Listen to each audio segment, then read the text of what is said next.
Jorge Martin. The rematch is on. 2 rounds, 2 sprint, 2 Grand Prix. And now just 17 points splitting them ahead of this. The penultimate round of the year here at the Sepang International Circuit in Malaysia, the Petronas Malaysian Grand Prix. Jack Appleyard and Simon Craiff are here to preview what is going to be a big weekend in the fight to be crowned MotoGP World Champion. What a great insight that was there, Simon. Our unseen video, our behind-the-scenes cameras following both Pecco and Jorge after that wet Thai Grand Prix just 1 week ago. A real insight into the mood, into the kind of talk that's going on amongst both teams at the moment. There's real confidence from both of them that they're the ones that are going to do it. Yeah, I think belief from the team to the rider is really important, you know. I've always thought that a rider needs to feel that the team is 100% behind them no matter what. Even if the rider, it is their fault, you know, you still let the rider know that you're 100% behind, because it's without that, it's like the foundations are eroding, you know.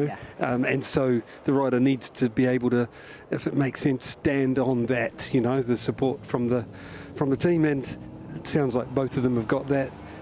Both of them have got the machines, the teams. It's pretty much up to them, you know, and it's down to the wire. I know Jorge's looking the favourite at the moment, but there's still quite a few days, we hope, left. Yeah, absolutely. It's going to be a big one this weekend. We billed last time out has been the most important weekend of the year, and certainly after Saturday when Jorge Martin was able to take that, what felt like a sprint win. It was Enea Bastianini that got sprint glory, but that second place, I'm sure, felt like a victory to Martin. Was incredible to see, for me, the difference 24 hours can make in the Bagnaia camp on Saturday. In Parc Ferme, it was like a funeral with Pecco, with his crew chief, with his wife, with Davide Tardozzi. Then suddenly, 24 hours later, celebration time again. It just proves that race by race, as we have both been saying, we can only take it on a race-by-race basis at the moment. The momentum just shifts so wildly from one rider to another. It's so hard to predict, which is good. They're riding right on the edge, and that is why we've had so many falls, but it's also why it swings back and forth, because if they're right on the edge, that last little tweak makes all the difference, you know. And it might only be a tenth a lap, you know, or 2 tenths would be big, and of a second, that is. And then you see what happened, for example, Pecco in the sprint just couldn't run with it, but it was, I do believe him that it was something not quite right, you know, and they worked on it overnight. Then it rained. They found an improvement from warm-up to the race, and he did the job. And I've got to say, I really admired Martin on the Saturday, how he just dug so deep, and to me threw caution to the wind and just rode it, you know, and did so well, you know. And then Pecco doing the same on Sunday, you know, just really doing the job. I know Mark was going to fight him for the win, yeah, and with less to lose, but Pecco was right up for it. So both of them so deserve to be where they are. Yeah, Jorge Martin in particular on that Saturday was so impressive. Speaking afterwards, basically paraphrasing here, said, pressure? What pressure? I was attacking today like it was the first race of the year. Never mind when I'm fighting for a first ever MotoGP World Championship. But Bagnaia, as he so often does, when his back's against the wall, when we say he desperately needs to win, he goes out and does it. And in the trickiest conditions that we've had this year, the first wet race of the year, and he comes out on top with a 9th win of the year, career best stats, but still 17 points adrift. It's difficult to fathom just how he's in that position, given how dominant he's been on Sundays this year. Yeah, I think I've said it lots of times before, Pecco with time over a weekend just gets better and better. And I've said it before, Tardozzi's pointed out that Pecco is the most technical rider he's ever worked with. And that's including riders like Dovizioso, who were brilliant to listen to because they are so technical. So there's that, but how I really admire both riders on Sunday, how they rode on the edge the whole way and finished really well. So it was a proper test, and like I said, I really admire them. And we're going to see another test this weekend. Who knows where the conditions, but it's another proper test on a circuit that has everything in it. It's one of the engineers have told me for years, it's one of the most complete circuits. It's why they want to test here, because it has everything in it. But it also means the machine has to work everywhere. Yeah. And have no weakness, but also rider on all those different types of corners has to do the job. So on all types of corners, so it's a really good place to see maybe the final nail in the coffin or swing back the other way. Yeah, Jorge Martin, if results do go his way on Saturday, will have his first opportunity to wrap up the MotoGP World Championship in Sunday's Malaysian Grand Prix. And that 17-point differential, Simon, is pretty important, because as we found out after Saturday's sprint, when Jorge was able to take the checkered flag ahead of Pecco, he now doesn't have to beat Pecco in any of the remaining 4 races. He got his first of the 5 second places he needs last time out. He can sit behind Pecco for the next 4 races and still be crowned world champion. Psychologically, how much of an advantage is that? Look, from what I know of Jorge, he is going to push like, I won't say it, but very hard every race, because he says he focuses better like that. And I believe him. Like how he rode last Saturday in the dry was like so aggressive, so on the limit. And I think we're seeing the finish there of it. And then we saw in the rain, he was willing to risk it as well. Like he lost the front in the same place as Marc Marquez, said that Marc Marquez's fall helped him, he saw it, and it helped him be prepared for his front tyre to do the same thing, seeing one of the mistakes that helped the swing back and forwards. The thing is, sorry, I've forgotten my train of thought then, thinking about that crash and why it happened to Jorge. About Marc Marquez. Yeah, so, I mean, Jorge saw Marc fall and was prepared for the same to happen. They're on the same tyres, really similar machine. He knew, and so when it did happen, he was prepared to save it. He said that. Yeah. But it shows Jorge is riding right on the edge, and it can easily happen. But the thing is, Jorge's not going to use those second places. He's going to go for the win. He'll do whatever he feels capable of. He'll push it to the limit, and that's how he says he focuses the best. So I think we're going to see some good racing. Yeah, he knows now at this point in the season, whether it be one of the 2 remaining sprints, whether it be one of the 2 remaining Grand Prix, if he's to take one of the victories, that could be almost the killer blow to Bagnaya's. I think the big bonus comes that Jorge can ride like he wants to ride, and he can afford one mistake.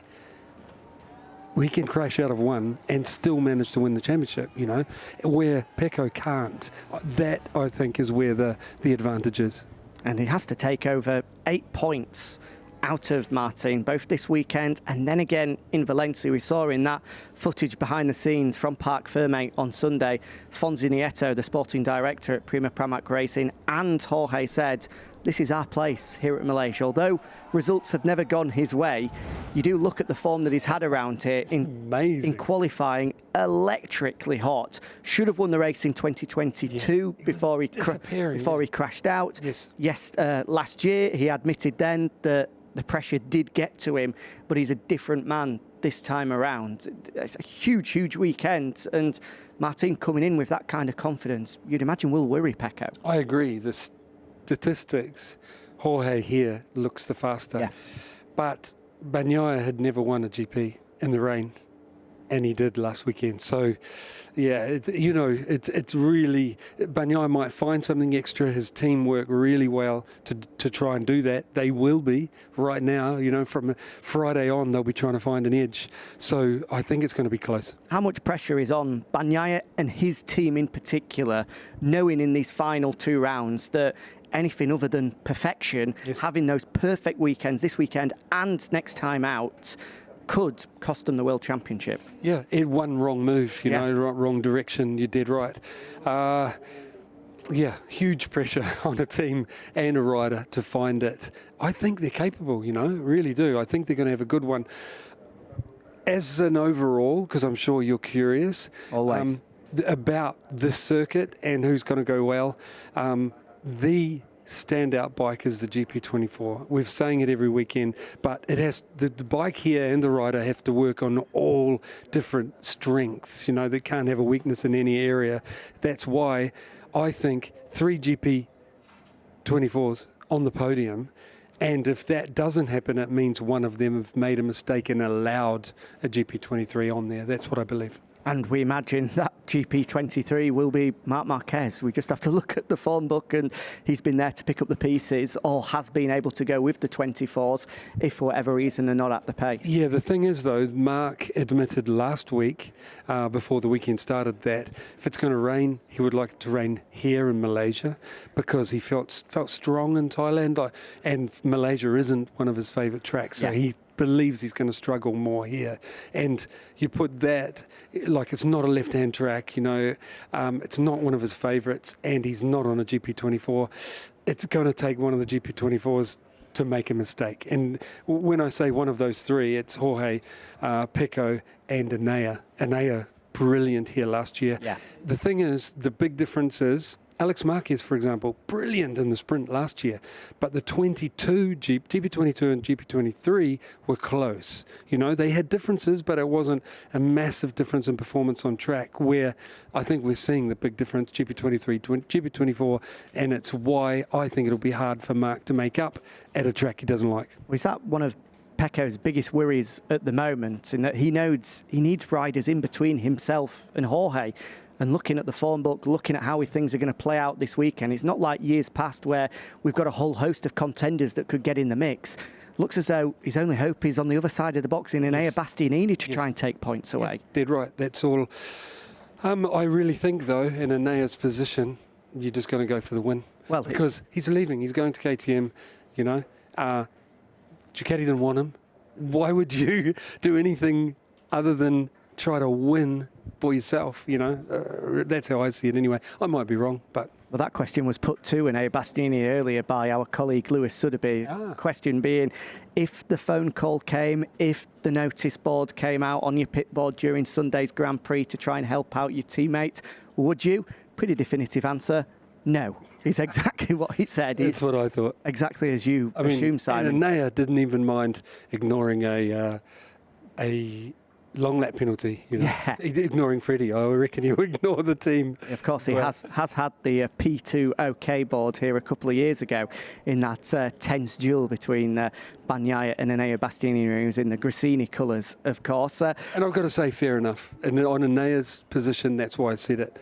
I'd do the same. Go out and try to get the win, you know. You might not ever get an opportunity again, you know. That's the World Championship fight and how we see it unfolding. A huge weekend. As we said, if results do go his way on Saturday, then Jorge Martin may well have his first opportunity at wrapping up a debut Premier Class title on Sunday. So make sure you stick with us throughout the course of the weekend. Before we hand over to the first press conference, we've got to touch on the man that was equally as impressive as those top two. Never mind his first MotoGP wet race of the year. It was his first MotoGP wet race full stop, and Pedro Acosta was there on the podium.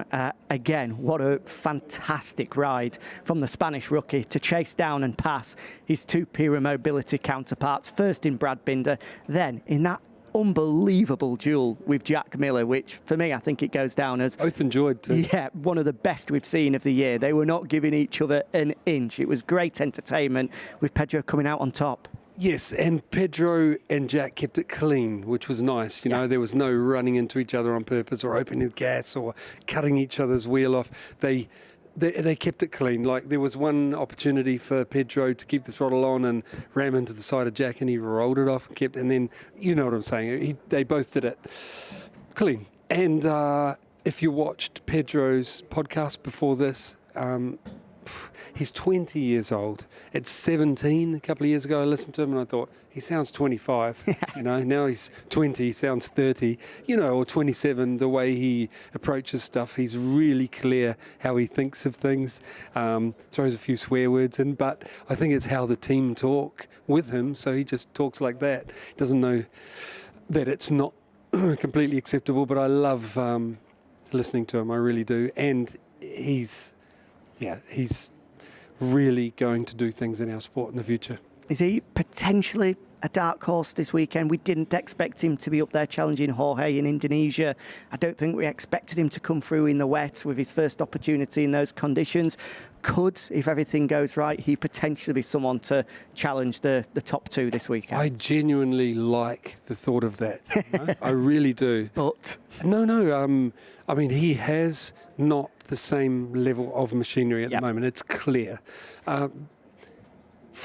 But he does have the same level of hunger and talent. So, yeah, he could be close. I would love if one of the GP24s made a mistake, he was the man on the box. Because I think he could do that. It's one of a couple of really interesting duels in the MotoGP World Championship. Obviously, our focus is on the top two and who's going to win the big prize, but that fight for third is rumbling on between both Enea and Mark, only 10 points separating them. For fifth in the championship, now only 6 points separating Brad Binder and Pedro Acosta. And although I put it to Brad on Sunday night, just how important is it going to be to try and be the top non-Ducati, to be the top Pira Mobility Group? And Brad, in his usual style, shrugged it off and wasn't interested at all. But do you get a feeling that there's more at stake than just fifth in the World Championship there before going into next year? Nobody likes, I mean, it's famous. The first person you need to beat is your teammate because he has the same machinery. So the thing is, Brad is super professional, and that's why he didn't take the bait with you, and why he will always, of course he wants to beat Pedro and be the first Pira Mobility Group bike, and sometimes he will because he is good. It's going to get harder and harder as Pedro gets experience. The thing is, if they give Brad the machine that can do it, I think he can do great results. You know, he struggled this year, but everybody has on the Pira Mobility Group bikes. So to answer your question, yes, it's important to be. It's super important. It's the first priority, but Brad's too professional to say, you know, how important. To fall for our tricks in the media, as he should be as well. We do love Brad Binder. But as we said, our focus, as you've just seen there, is on the top two in the World Championship. Hashtag the rematch. Are you Vamos Jorge or are you Forza Pecco? Get your support in on social media as we get ready to do the tango once again. Jorge Martin and Pecco Bagnaia fighting to be crowned MotoGP World Champion in 2024. 2 rounds, 2 sprint, 2 Grand Prix to go. It all kicks off this weekend here at the Malaysian Grand Prix. Let's hand over to Matt Burt to hear the thoughts of our 2 contenders.